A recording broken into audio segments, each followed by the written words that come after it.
A lot of advice, gratuitous advice, some would say, coming from the Nationals to the Liberals about who should lead them.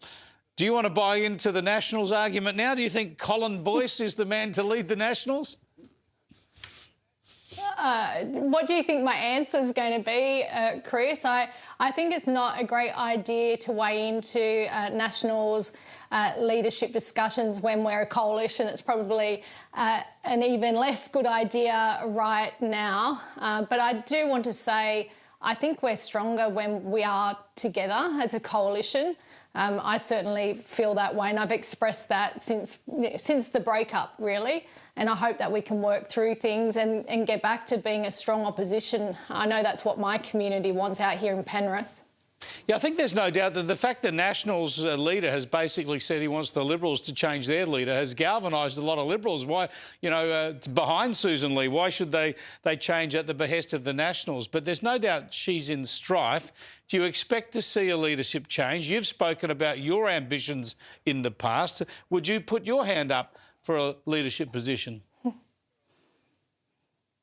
You're right, I have spoken about my ambitions publicly, and I've also said, I do love our country and I love our party, and it'd be such an honour in the future, but that doesn't mean that's now, and Susan does have my support as our leader. I always back the leader. It's been my mantra since I got into politics, and, when I go out into Penrith, and I've been doing that a lot. I think when there's a bit of strife around, the best thing to do is go back to your community. They want us to sort things out quickly and get back to thinking about them. Big issues here. I know Pauline thinks she owns the issue of immigration, but people in Penrith, I surveyed my community a number of weeks ago, even months now, around immigration, and around 90% of survey respondents said it's too high and they want it to come down, and it's putting pressures on our schools, on infrastructure, on services, definitely on our hospital. And there's an element of people being concerned about the safety of our citizens when it comes to immigration. I spoke about this in Parliament last week, and this is just one issue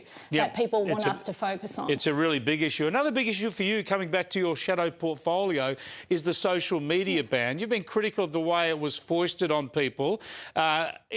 And we still don't know how it's going to work out, right? It's been introduced. The kids aren't really back at school yet. We'll see what happens with it. But the Sky News YouGov Pulse survey has showed incredible levels of support from the public. 69% of people, all up, support this social media ban. Do you think that support is going to continue, or do you think we're going to see problems unfold?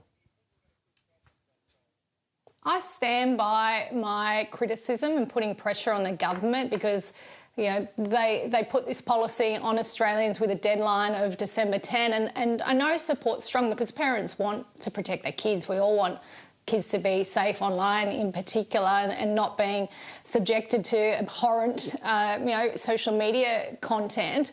But I'm questioning still around the effectiveness of it. And the Prime Minister said, well, success is a national conversation. Well, I don't think that's really success. And even today it's been reported that the age verification technology that the company is doing this for Snapchat aren't checking whether it's correct when somebody says they're a certain gender or a certain age. And I think that's a concern as well, because we know kids are getting around it. You just got to go down to your local shopping centre and kids still have their heads in their phones and they're still on this social media. I've seen a lot of teenagers on their mobile phones, absolutely. I think they might be getting around it. Either that or they're all watching Sky News on Flash. I wish it was so, but I don't think that's what the kids are doing.